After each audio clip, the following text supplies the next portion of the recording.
More than 2,000 years ago, during a time of political chaos and endless territorial conflict, a small manuscript appeared in ancient China.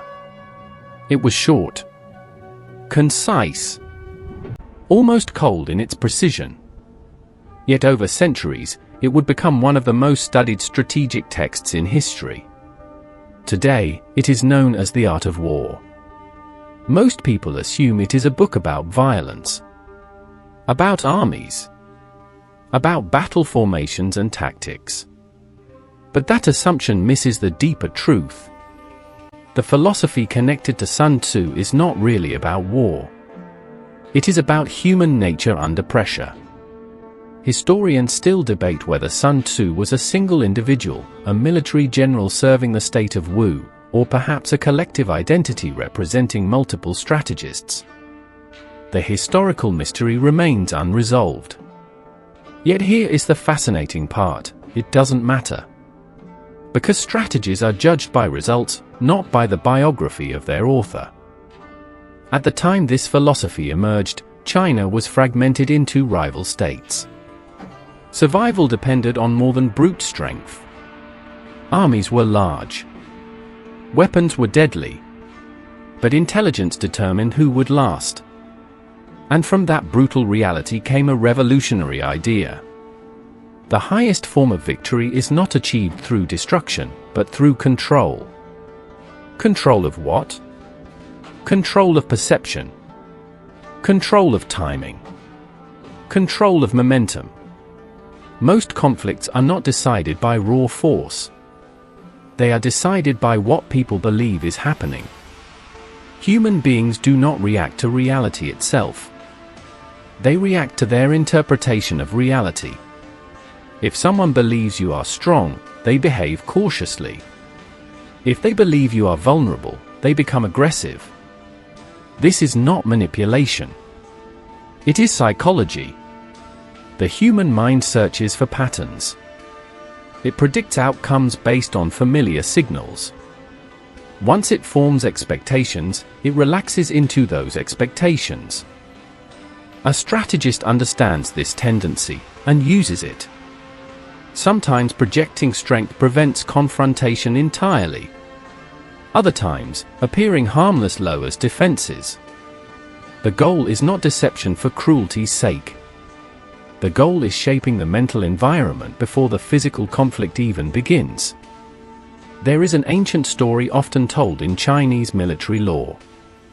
A commander was surrounded inside a city with only a small number of soldiers. The opposing army vastly outnumbered him. Escape seemed impossible. Instead of preparing for desperate resistance, he did something unexpected. He ordered the gates opened. He sat calmly in plain view, playing a musical instrument atop the wall. The invading army hesitated. Why would a trapped general behave so peacefully? They suspected an ambush. Fear of the unseen forced them to retreat. No battle occurred. Victory was achieved without a single arrow fired. Whether the story is literal or symbolic is irrelevant. The principle remains powerful: when you control the psychological field, you reduce the need for physical confrontation. But external conflict is only one layer. The deeper battlefield exists within. One of the most underestimated strategic failures is self-misjudgment. Modern behavioral research repeatedly shows that individuals under pressure tend to overestimate their strengths and underestimate their weaknesses. This imbalance leads to impulsive decisions, emotional reactions, and strategic collapse. In other words, the greatest opponent is often internal. Some personalities are easily provoked. Pride can trigger reckless action. Others hesitate excessively, paralyzed by fear of making the wrong move. Some are overly compassionate and vulnerable to emotional leverage. Others are rigid, unable to adapt when circumstances change. The disciplined strategist studies these tendencies first in themselves. Before attempting to understand an opponent, one must understand personal triggers, blind spots, and ambitions. Self-awareness is not self-criticism. It is calibration. In high-stakes situations, clarity matters more than aggression. And here lies another overlooked insight: most conflicts are not about what they appear to be on the surface. Arguments rarely revolve around the stated issue. Beneath the surface lie deeper motivations: status, recognition, security, influence, belonging. When you identify the underlying driver of behavior, solutions become visible that force alone could never reveal. This is why the philosophy associated with Sun Tzu has remained relevant in boardrooms, negotiations, competitive markets, and personal relationships. Because human nature has not fundamentally changed. Pressure still distorts perception. Ego still clouds judgment. Fear still narrows thinking. The ancient strategist did not glorify war. In many interpretations, he viewed direct battle as a last resort, evidence that planning had failed somewhere earlier. The true objective was positioning. Positioning your resources. Positioning your mind. Positioning the situation so that conflict resolves itself before it escalates. And this leads to an uncomfortable realization. Most people wait for conflict to appear before they start thinking strategically. By then, it is often too late. Strategy is not reactive. It is preventative. It is the art of shaping conditions so that when pressure arrives, and it always does, you are already prepared. But preparation alone is not enough. Because even the most prepared individual can lose control if they misunderstand one critical factor: speed. And understanding speed, not haste, but strategic timing, will change the way you approach every challenge in your life. If positioning is the silent foundation of strategy, then timing is its heartbeat. Many people confuse speed with recklessness. They believe acting quickly means acting impulsively. But the deeper strategic tradition associated with Sun Tzu makes a clear distinction.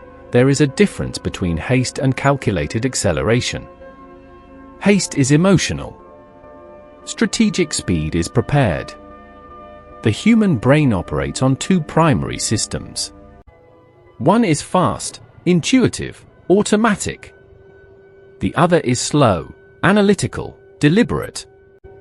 Under pressure, most people either overthink and freeze, or react instinctively and make costly mistakes.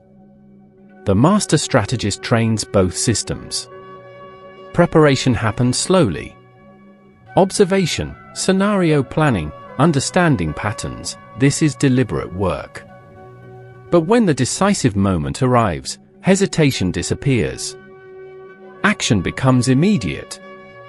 Why does this matter? Because in any competitive environment, whether it's business, negotiation, or personal conflict, whoever controls the tempo often controls the outcome. When you move faster than someone can adapt, you create psychological overload. The mind struggles to process multiple changes at once. It looks for stability. It seeks familiar ground. If you deny it that stability, you gain leverage. This is not about chaos. It is about directed momentum. Momentum is more than speed. It is speed with direction. Once momentum begins, it compounds.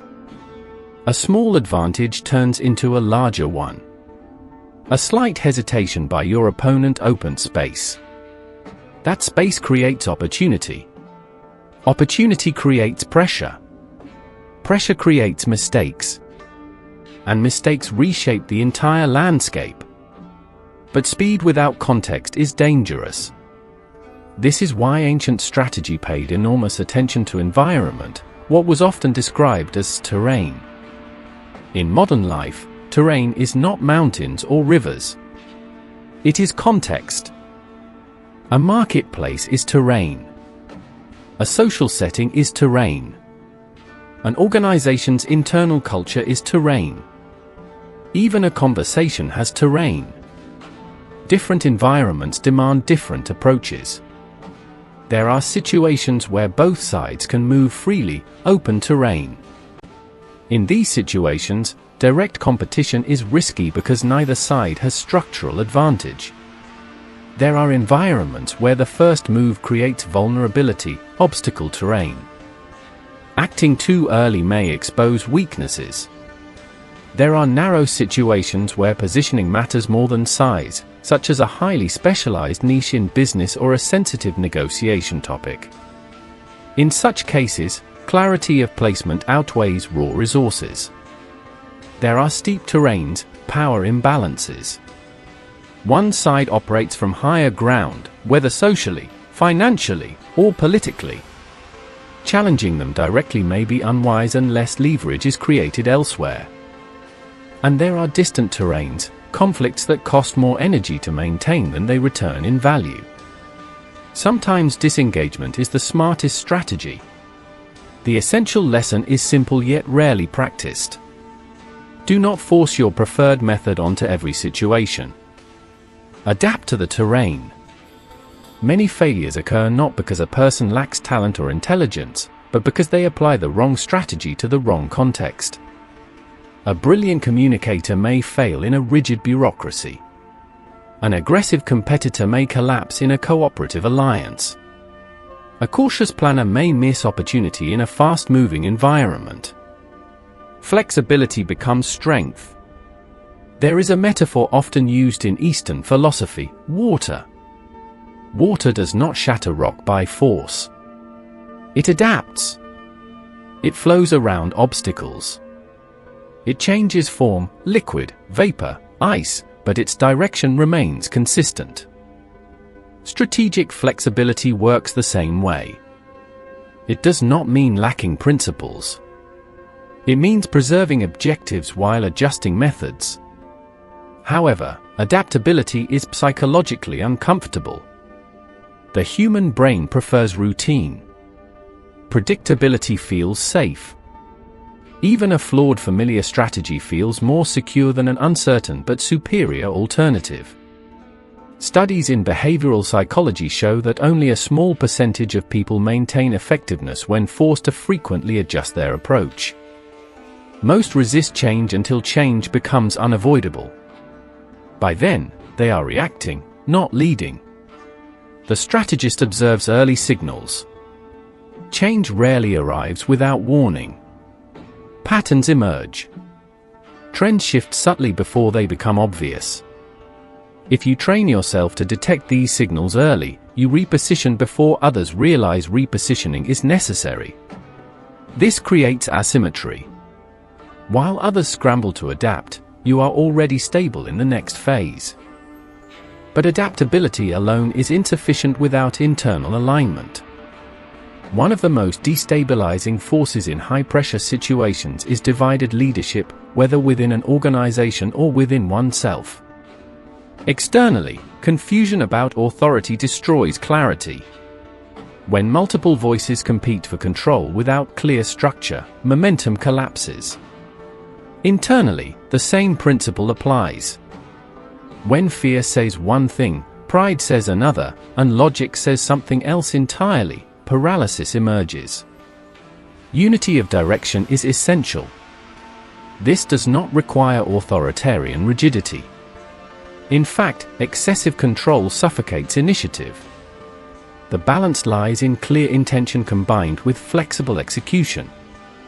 In organizational psychology, research consistently shows that teams perform best when leadership defines purpose and principles, but allows local decision-making within that framework.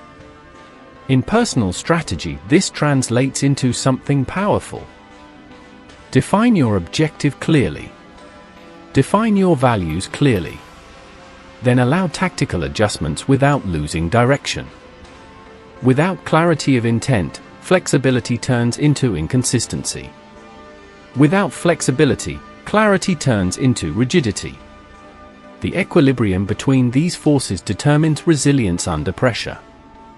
And now we approach something even more subtle. Most people assume power is about forcing outcomes. But force generates resistance. Resistance generates escalation. Escalation drains energy. There exists a quieter form of influence, shaping circumstances so that the outcome you desire becomes the most logical choice for others. Instead of pushing, you arrange. Instead of confronting directly, you reposition variables. Instead of overpowering, you redirect. When someone believes an action benefits them, they move willingly.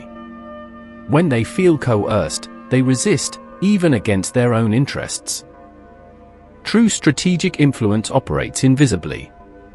It changes incentives. It shifts perception. It alters timing. And often, the most powerful victories leave no obvious trace of conflict at all. Yet even this is not the deepest layer. Because strategy ultimately depends on one final element, the ability to maintain clarity when emotions surge and stakes rise. Most people understand principles intellectually. Very few can apply them consistently when fear, ego, or urgency distort their thinking. And mastering that internal battlefield is where the real transformation begins. There is a reason why strategic thinking collapses under pressure. It is not a lack of intelligence. It is not a lack of information. It is emotional interference. When stakes rise, the human nervous system shifts into survival mode. Heart rate increases. Attention narrows. The brain prioritizes immediate threat detection over long-term calculation. In that state, even the most well-prepared individual can abandon discipline. The philosophy attributed to Sun Tzu recognized this long before neuroscience could measure it. Clarity is power. In moments of tension, most people either become aggressive or defensive. Very few remain observant. Yet observation under pressure is the foundation of superior decision-making. Modern negotiation studies show that the most effective negotiators are rarely the loudest or most confrontational. They are the ones who remain composed long enough to understand the emotional landscape of the situation. Because beneath every visible conflict lies an invisible structure. On the surface, two sides argue about price, authority, territory, or recognition. Beneath the surface, deeper motivations operate: fear of loss, desire for respect, need for security, anxiety about status. If you respond only to surface arguments, you engage in endless friction. If you identify the deeper driver, you change the entire dynamic. This is why the highest form of strategic influence often feels invisible. There is an idea sometimes described as a victory that does not look like victory. It means achieving your objective so subtly that the other party does not feel defeated. They feel as though the outcome emerged naturally. Consider how opinions change over time. Rarely does someone shift their belief because they were forcefully crushed in debate. More often, their environment changes gradually. New information is introduced at the right moment. Alternatives are framed attractively. Resistance lowers slowly. Eventually, the new position feels self-chosen. That is strategic elegance. Force seeks compliance. Strategy seeks alignment. When you force compliance, you create hidden resentment. When you cultivate alignment, you create stability. This principle extends beyond negotiation. It applies to leadership, relationships, and even personal transformation. If you attempt to force yourself into change through pure willpower, you often create internal rebellion. But if you redesign your environment, your habits, your incentives, your daily structure, change becomes natural. This is the deeper interpretation of strategic mastery, shaping conditions rather than fighting outcomes. Throughout history, the art of war has been studied not only by generals but by executives, athletes, and political leaders. Not because they plan to wage war, but because competition exists in many forms. Markets compete. Ideas compete. Reputations compete. Even versions of yourself compete, the disciplined version versus the distracted one, the courageous version versus the fearful one. The final battlefield is internal consistency. You may understand positioning. You may understand timing. You may understand flexibility. But if you cannot maintain mental steadiness when challenged, all knowledge dissolves. Research from performance psychology consistently shows that only a small percentage of individuals can apply strategic principles effectively when emotions are high. The differentiator is not IQ. It is emotional regulation. Calm is not passivity. Calm is clarity without distortion. When you remain calm, you see options others miss. When you remain calm, you detect weakness without becoming arrogant. When you remain calm, you avoid reacting to provocation. Provocation is one of the oldest tactical tools in existence. Trigger someone's ego, and they abandon strategy. Trigger someone's fear, and they retreat prematurely. Trigger someone's pride, and they overextend. Emotional stability denies your opponent easy leverage. But this requires self-awareness. You must know what provokes you. You must know what tempts you. You must know what blinds you. Self-knowledge is uncomfortable because it reveals limitations. Yet without it, every external strategy is incomplete. There is a powerful realization hidden beneath all of these principles. Conflict is not the default state of intelligent interaction. Most destructive battles occur because both sides misread signals, misjudge motives, or react too quickly. When clarity replaces assumption, many conflicts dissolve before escalation. And sometimes, the most strategic decision is disengagement. Not every confrontation deserves energy. Not every challenge requires response. Some terrains cost more to occupy than they reward. Walking away is not weakness when it preserves position for a more important objective. In the end, the teachings often attributed to Sun Tzu are not instructions for domination. They are instructions for awareness. Awareness of context. Awareness of timing. Awareness of human psychology. Awareness of self. The individual who masters these layers does not rush into every confrontation. They evaluate. They do not react emotionally to every provocation. They observe. They do not chase every visible victory. They prioritize meaningful ones. And perhaps the most profound lesson is this: your greatest opponent has rarely been another person. It has been the impulsive version of you. The fearful version of you. The impatient version of you. The version that reacts instead of responds. When you learn to regulate that internal battlefield, external conflicts lose much of their intensity. Because strategy, at its highest level, is not about defeating others. It is about designing your life in such a way that unnecessary battles disappear, and the necessary ones are won before they fully begin. The question is no longer whether these principles work. The question is whether you are willing to apply them, especially when your emotions insist on doing the opposite.